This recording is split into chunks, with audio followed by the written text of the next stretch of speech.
nós estamos trabalhando os 5 dons ministeriais: apóstolos, profetas, mestres, evangelistas e pastores. Os 5 dons ministeriais que Deus deu à igreja. Qual a importância da igreja na sua vida?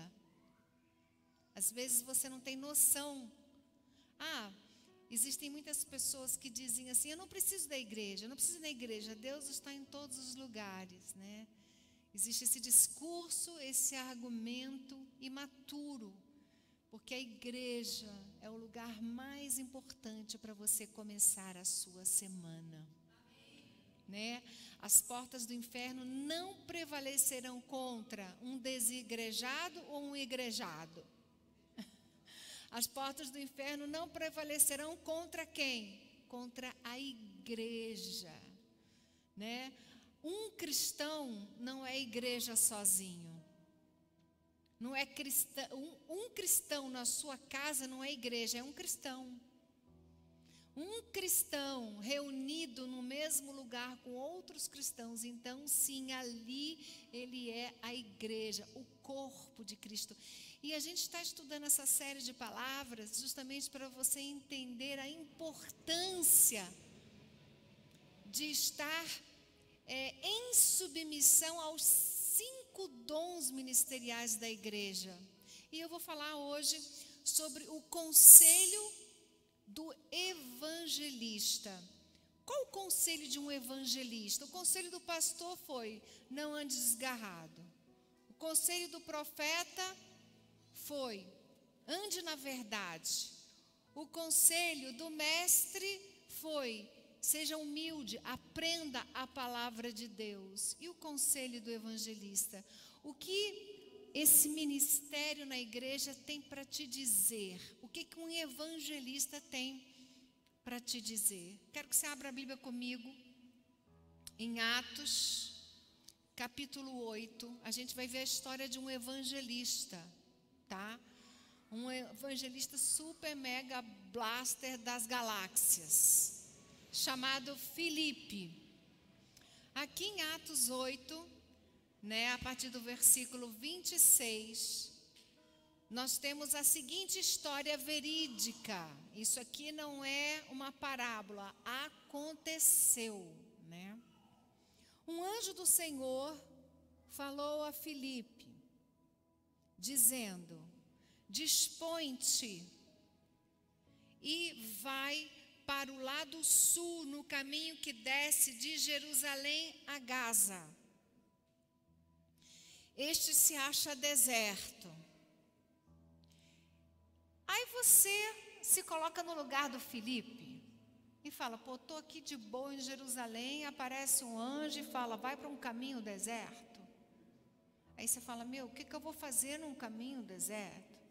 A gente vê aqui que Filipe, ele não discutiu com a missão, ele aceitou a missão, ele não entendeu direito, mas ele estava disposto no seu coração a obedecer uma direção do céu, né?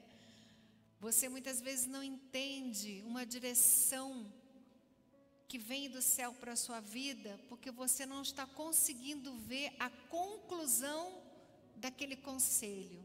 O pastor te dá um conselho, uma direção, você está profundamente envolvido na questão, emocionalmente, afetivamente, e você não consegue entender o conselho, e você fica discutindo com aquele conselho, não sabe se segue, se não segue, né? Fica confuso. E aí quando você decide não seguir o conselho, e aquele conselho era do céu, tu volta para o fim da fila. Deixa de ter uma grande experiência com Deus. Quero que você preste muita atenção nessa história verídica que nós estamos lendo nessa noite, porque eu entendo que Deus está falando profeticamente com a tua casa, com a tua vida. Então esse anjo apareceu e falou: Filipe, eu tenho uma missão para te dar. Eu quero que você vá de Jerusalém a Gaza, que você pegue esse caminho de Jerusalém a Gaza. Ele está deserto, vai. E aqui diz então que ele se levantou e foi. Ele foi para esse caminho. O que estava acontecendo nesse caminho? Olha quem estava no caminho. E eis que um etíope, um eunuco, alto oficial de Candace, rainha dos etíopes, o qual era superintendente de todo o seu tesouro, que viera adorar em Jerusalém, esse etíope, eunuco, ele era uma pessoa não judia, mas que amava o Senhor. De alguma forma, ele sabia que o Deus de Abraão, de Isaque e de Jacó era o Deus que ele precisava adorar. E ele era superintendente, estava lá numa carruagem, com certeza do último modelo da época, né? Ele era uma pessoa importante. E ele tinha ido a Jerusalém a adorar a Deus. E ele era tão importante que ele tinha um texto de Isaías de sua propriedade. As pessoas não tinham livros, as pessoas não tinham textos, né? Eram pergaminhos, eram coisas caríssimas, raríssimas. E esse tinha uma cópia de Isaías. Então ele era uma pessoa importante, ele era uma pessoa de grande influência, ele era superintendente de todos os tesouros da rainha dos etíopes, né? Essa rainha dos etíopes é tida como uma divindade praticamente, e ela não andava, ela enviava, ela não andava de forma normal pelas ruas, ela enviava o seu representante, que era esse etíope, que era esse eunuco, um homem, né? O eunuco, ele não pode ter filhos, não tem vida sexual, não casa, não tem descendência, né? E esse homem tinha um texto de Isaías, e ele estava nessa carruagem, nesse caminho, voltando para a sua terra. E ele tinha ido a Jerusalém para adorar a Deus. Veja, quando ninguém te vê na tua adoração, Deus está vendo. E quando você adora, Deus prepara a provisão do céu para você e para a tua casa. Deus chamou Filipe apenas para entrar na vida deste eunuco, deste superintendente, um dos pais da igreja dessa época pós-Jesus, quando os textos começaram a ser escritos, 70, 80, 100 anos depois de Cristo. Diz em alguns relatos históricos que foram encontrados, que são documentos históricos, que esse etíope, esse eunuco, se tornou um pregador, um evangelista na sua época, e ganhou multidões de etíopes para Jesus. Vai vendo o poder de um evangelista. E aí você vai entender no final o poder do conselho de um evangelista. Amém? Então, veja o valor da história que nós estamos lendo. E aí então, tinha esse etíope, que ele estava nessa carruagem, e ele estava lendo o profeta Isaías. Então, disse o Espírito a Filipe, que você seja sensível a ouvir o que o Espírito tem a dizer nesses dias. Às vezes você se dispõe a pregar o Evangelho para alguém, e quando você está ali falando, o Espírito Santo de Deus te revela coisas especiais, e você pode entregar para aquela pessoa que está sendo evangelizada palavras especiais, e isso faz toda a diferença. Quantos querem ser sensíveis ao Espírito Santo de Deus? Amém. E aí então o Espírito falou para Filipe: Filipe, aproxima-te deste carro e acompanha o carro. Acompanha o carro. E aí o que Felipe fez? Correu. Todo evangelista corre. Todo evangelista tem muita atividade. Todo evangelista tem uma ansiedade de fazer a diferença na sua geração, levando a palavra. E o Espírito falou: Felipe, chega junto, vai lá. E ele foi correndo, né? E colou lá na carruagem. E ouviu que aquele eunuco, né? Estou lendo aqui o texto, ouviu ler o profeta Isaías. Olha que interessante. Quando as pessoas tinham acesso a textos bíblicos, por respeito a Deus, elas não liam em silêncio, elas liam o texto em voz alta. E aquele eunuco, com toda reverência, declarava a palavra de Deus, lendo a palavra de Deus, sem entender nada. Ele não estava entendendo nada.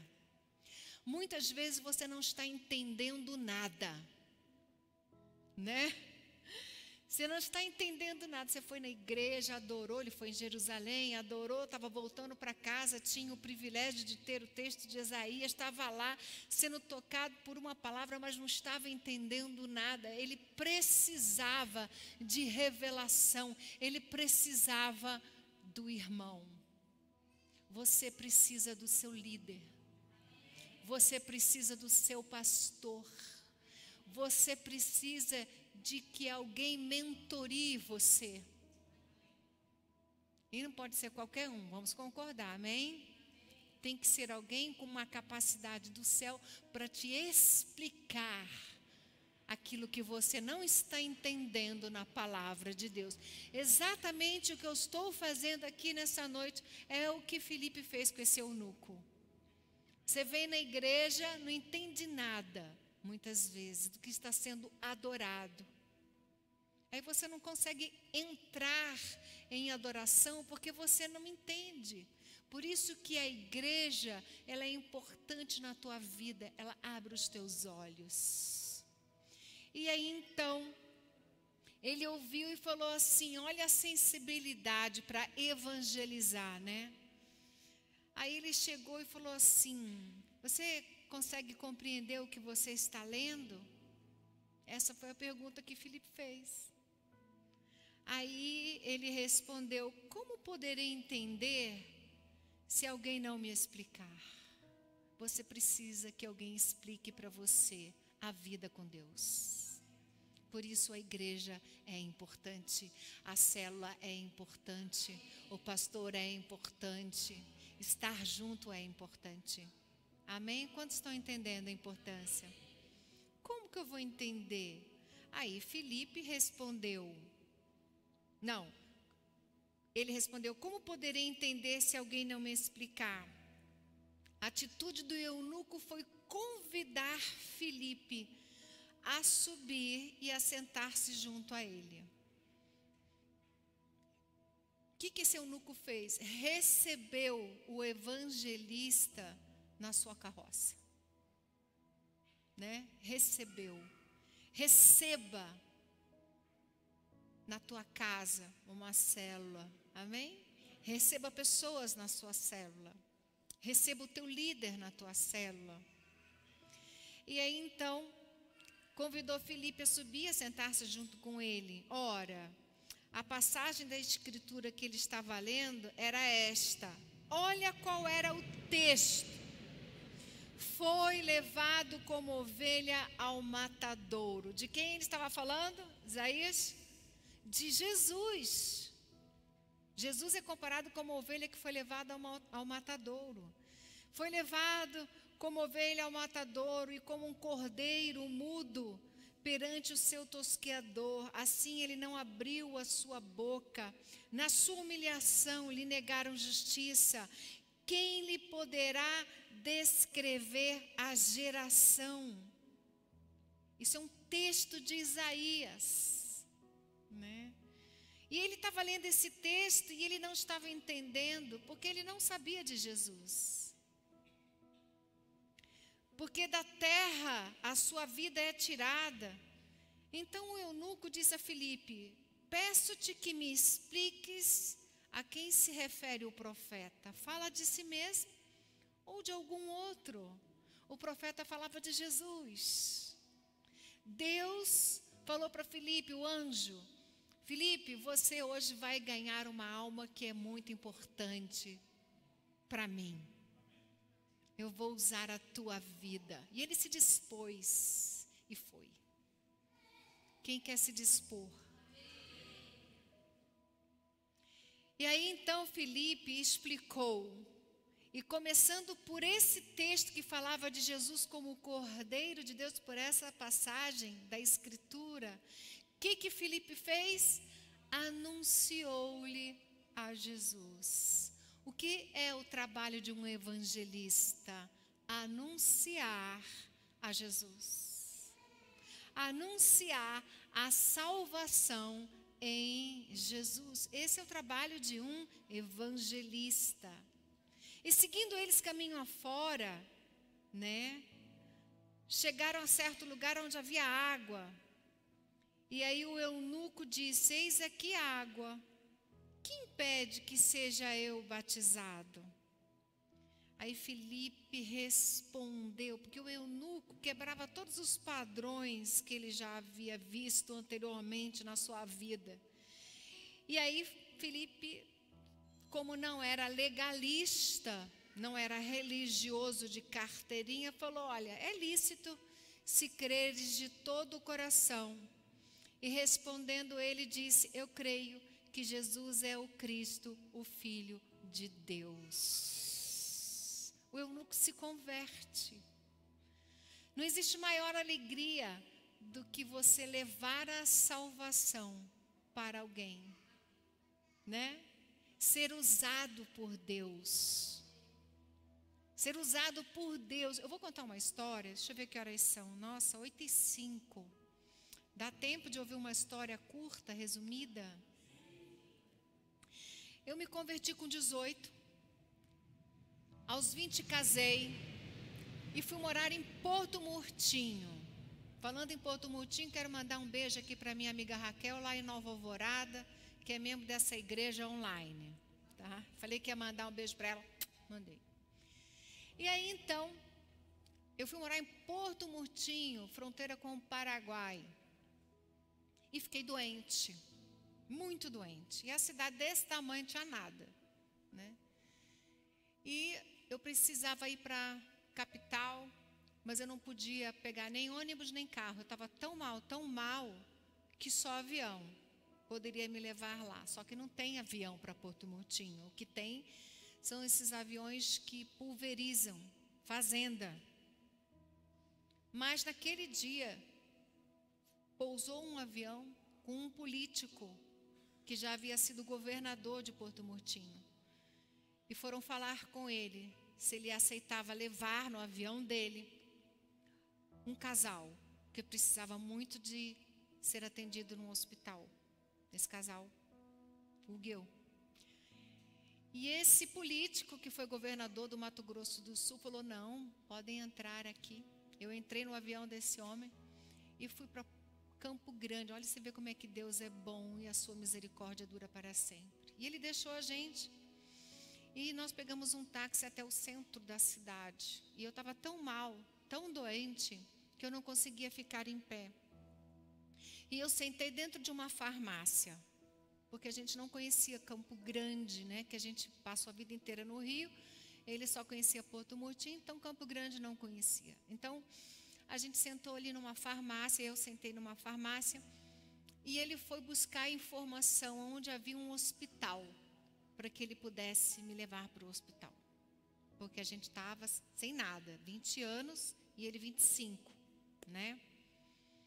E tinha um carro parado numa sorveteria perto dessa farmácia. E ele foi lá e pediu informação para esse homem que estava tomando sorvete com seus filhos, que eram crianças. e perguntou: onde que tem um hospital? A minha esposa está ali, apontou para mim. E aí o homem olhou para mim, eu lá verde. Aí o homem falou assim: entra no carro que eu vou levar vocês no hospital. Aí a gente entrou no carro. E na viagem, o homem que estava dirigindo com os filhos, colocou uma música e ela era cristã. Aí eu dei uma cotovelada assim no Hugo. Esse cara deve ser crente. Aí eu falei assim: o senhor é crente? Ele quase freou o carro. Ele era pastor, que hoje é o que vocês provavelmente já ouviram falar, o bispo Cirínio Ferro, um dos fundadores da Sara Nossa Terra. Foi assim que eu entrei na Sara Nossa Terra. Aí ele falou: sou pastor de uma comunidade evangélica, eu vou levar vocês até o hospital. E ficou muito feliz. A igreja dele estava começando, tinha 40 pessoas lá em Campo Grande.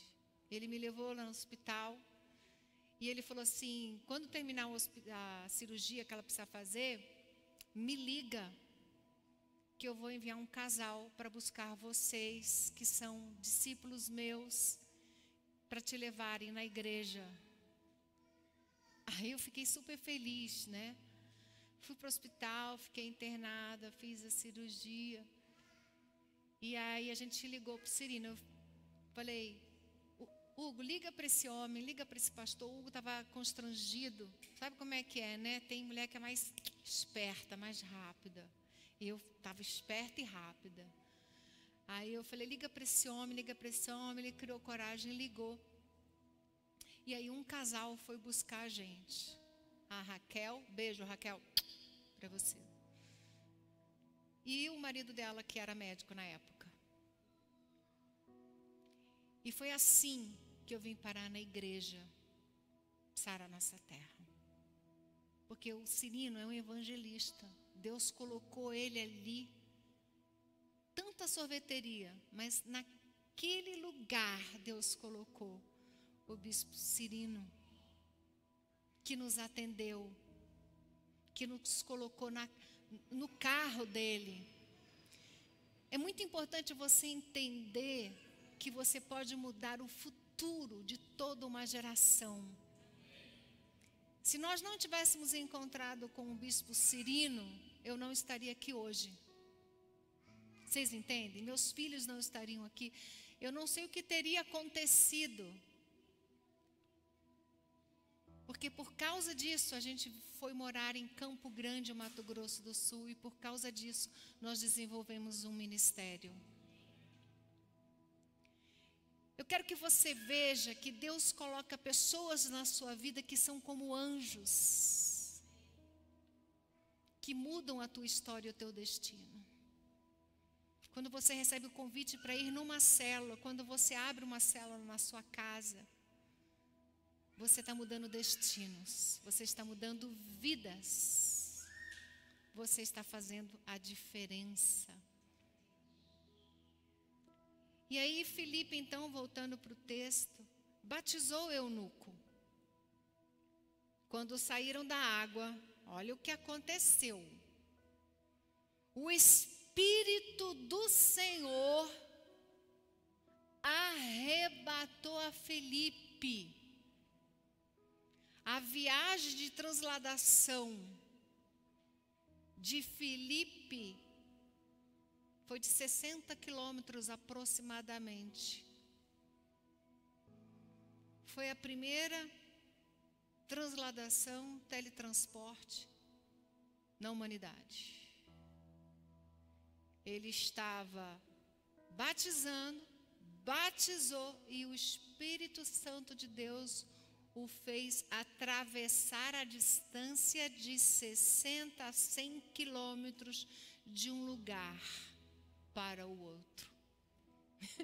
Quem gostaria de viver isso? A ciência vive buscando isso na quântica. Existe até transladação na quântica, né? Já se começou essa operação de dados pela quântica. Mas aqui nós vemos Deus fazendo isso, o Espírito Santo de Deus fazendo isso, né? E ele se achou em Azoto e, passando além, evangelizava todas as cidades até chegar a Cesareia. Que história tremenda! Então, o que nós podemos aprender com Filipe, com essa história? Que esse evangelista, ele era uma pessoa disposta a levar a mensagem da salvação a Jesus, né? Eu olho para trás, eu vejo tantas pessoas que eu ganhei para Jesus e que hoje vivem uma história totalmente especial, porque eu entrei na vida delas.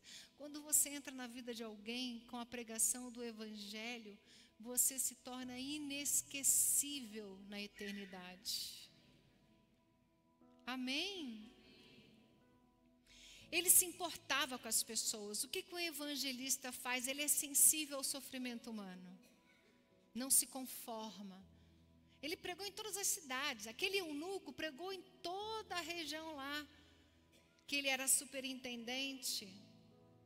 Se você quer fazer a diferença nesse mundo, pregue o evangelho.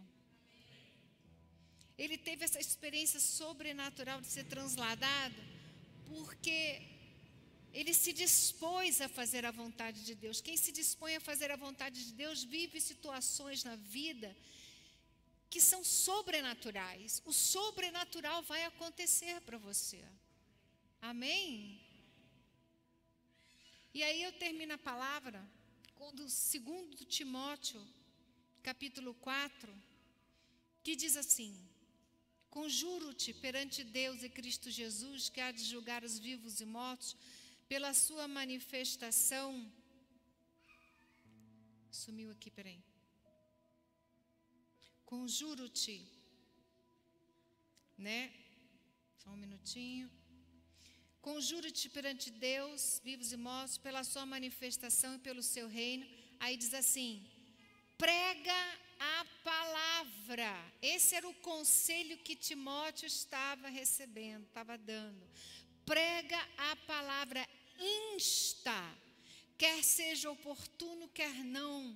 Ou seja, você está numa situação, entrou num ambiente, se é oportuno ou não, prega o evangelho para as pessoas. Tenha essa preocupação de evangelizar na padaria, aonde você for, numa loja, né? Eu entrei numa loja no outro dia para comprar um produto, não levei nada, porque eu não gostei de nada. Mas as 3 funcionárias receberam oração. E eu entendi que eu tinha ido lá para orar por elas. Faça a diferença no ambiente. E aí diz: corrige, repreende, exorta com toda longanimidade e doutrina, pois haverá um tempo em que não suportarão a sã doutrina, pelo contrário, cercar-se-ão de mestres, segundo as suas próprias cobiças, como que sentindo coceira nos ouvidos, e se recusarão a dar ouvidos à verdade. O conselho do mestre: ande na verdade. Hoje as pessoas se recusam a ouvir a verdade. Elas criam verdades paralelas à palavra de Deus, que lhes convém. O evangelista, ele prega a verdade. Que verdade? A da palavra de Deus. Aqui Jesus é a salvação, ele é o Cristo. E aí no fim ele diz: essas pessoas se entregaram a fábulas. Tu, porém, sê sóbrio em todas as coisas, suporta as aflições, faze o trabalho de um evangelista, cumpre cabalmente o teu ministério. Então, qual é o conselho do evangelista? É: pregue a palavra de Deus. Pregue a verdade. Esse é o conselho do evangelista. Então, em um momento você pode ser o eunuco, em outro momento você pode ser Filipe, né? que seria do eunuco se Felipe tivesse dito não? O que teria acontecido comigo se o Cirino não tivesse falado, entra aqui, liga para nós, eu sou um pastor, temos uma igreja, estaremos orando por você, vai dar tudo certo. Na verdade, o casal foi lá orar com a gente, né? Então, é muito importante você entender esse conselho. Pregue a palavra de Deus, em nome de Jesus. Amém? Chamar os músicos aqui à frente. Você ouve uma palavra como essa e você fica procurando, e o que eu ganho com isso, né? Porque o homem é assim, ele está sempre querendo entender o que ele está ganhando. A Bíblia fala que quem semeia, colhe. E semear é semear a palavra de Deus. Quem já ouviu falar, é dando que se recebe, né? Então, queridos, seja um doador de boas novas. Eu não estou me sentindo bem. Não tem problema. Pregue a palavra de Deus mesmo não se sentindo bem. Porque você não depende do seu humor. Você depende do Espírito Santo de Deus. Amém? Quem recebe essa palavra nessa noite? Aleluia. Nós vamos cantar essa canção e você vai ter a oportunidade de dizer para Deus, Senhor, eu quero ser um instrumento nas tuas mãos. Eu quero que o Senhor use a minha vida para ganhar almas. Eu quero ser um ganhador de almas. Eu quero ser como Felipe,